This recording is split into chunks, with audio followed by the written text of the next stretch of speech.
একটা গভীর জঙ্গলে এক বিশাল হাতি ঘুমাচ্ছিল।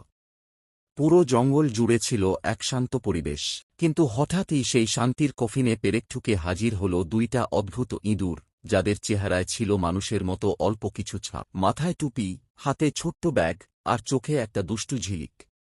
ইঁদুর এক ফিসফিস করে বলল, ভাই, ওই বিশাল দানবটাকে দেখেছিস? আমি বাজি ধরে বলতে পারি, ওর সুরটা বাজানোর মতো কিছু।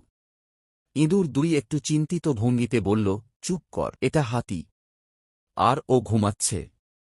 বিরক্ত করলে খবর আছে। কিন্তু ইঁদুর এক সাহস দেখিয়ে এগিয়ে গিয়ে হাতির সুরটা টান দিল।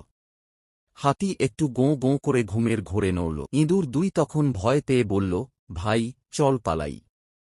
ওর গলা দিয়ে যদি সাইরেন বাজে। কিন্তু দেরি হয়ে গেছে। হাতি উঠে দাঁড়িয়ে বলল, কারারে আমার সুর দিয়ে খেলনা বানাচ্ছে। তারপর শুরু হল এক মহা দৌড়।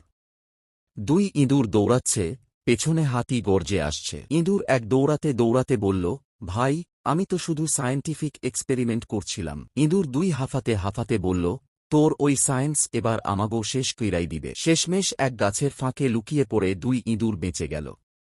হাতি দূরে দাঁড়িয়ে বলল, আরেকবার ধরা পড়লে তোদের বানাবো মাটির পুতুল। ইঁদুর এক চুপচাপ বলল, এইবার হাতি না, ঘোড়ার সাথে এক্সপেরিমেন্ট করব। শুনেছি ওরা কম রাগ করে।